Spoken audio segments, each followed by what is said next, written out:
அரசு உணர்வதை விட பெற்றோர்கள் உணர்ந்திருக்கிறார்கள்.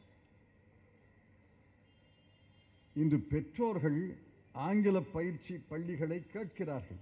இங்கிலீஷ் மீடியம் பள்ளிக்கூட வேணும். ஆந்திராவில், தெலுங்கானாவில், ஆந்திராவில் நினைக்கிறேன் 60 பள்ளிக்கூடங்களை அரசு இந்த ஆண்டு அனுமதித்திருக்கிறது. 53 பள்ளிக்கூடங்கள் ஆங்கில பயிற்சி இங்கிலீஷ் மீடியம் பள்ளிக்கூடங்கள். ஆக மக்கள் ஆங்கிலத்தின் தேவையை உணர்கிறார்கள். இந்த சூழ்நிலையில் இந்தியை கற்க வேண்டும் என்று வற்புறுத்துகிறார்கள். இந்தியை கற்பிக்காவிட்டால் நாங்கள் பணம் தரமாட்டோம், இந்த திட்டம் அந்த திட்டத்தின் கீழே தரமாட்டோம்.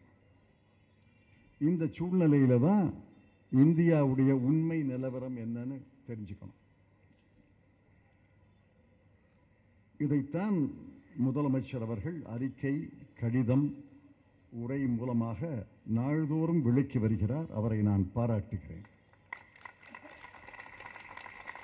அதை மக்களுக்கு எளிய முறையிலே போக வேண்டும் என்பதற்காகத்தான் நான் மேடையில் நிற்கிறேன். மும்மொழி கொள்கை என்பது ராதாகிருஷ்ணன் கமிட்டியால் பரிந்துரை செய்யப்பட்டது. ஆனால் இன்று சொல்கிறேன், ஊடகங்கள் இதை எழுத வேண்டும். ராதாகிருஷ்ணன் கமிட்டி பரிந்துரைக்கு பிறகு இந்திய வரலாற்றிலேயே எந்த மாநிலமும் மும்மொழி கொள்கையை அமல் செய்ததே கிடையாது. மீண்டும் சொல்கிறேன், எந்த மாநிலமும் மும்மொழி கொள்கையை அமல் செய்ததே கிடையாது. 3 language formula has never been implemented by any state government. தமிழ்நாட்டில் மட்டும் வற்புறுத்துகிறார். வற்புறுத்துபவர்கள் முக லட்சணத்தை நான் சொல்றேன். மும்மொழி கொள்கை என்ன? தேசிய கல்விக் கொள்கை என்று 2020 மோடி அரசு அறிவித்தது. அந்த கொள்கை என்ன சொல்கிறது? முதல் மொழி தாய்மொழி, இரண்டாவது மொழி ஆங்கிலம், மூன்றாவது மொழியாக ஏதாவது ஒரு மொழியை கற்றுக் கொடுங்கள், கற்றுக்கொள்ளட்டும் என்று சொல்கிறார். நான் கேட்கிறேன், அமித்ஷா அவர்களை கேட்கிறேன், தர்மேந்திர பிரதான் அவர்களை கேட்கிறேன், இந்தியாவில் எந்த மாநிலத்தில் தாய்மொழி ஹிந்தி,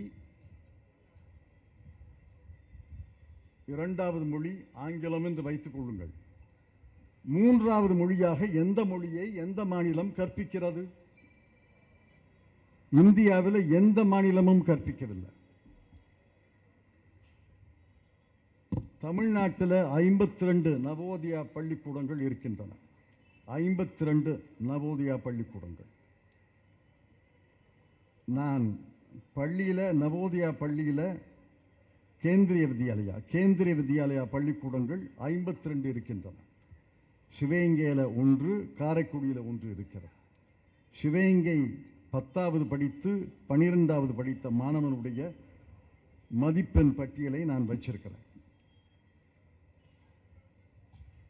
அந்த கேந்திரிய வித்யாலயாவில் பயிற்சி மொழி ஆங்கிலம், இரண்டாவது மொழி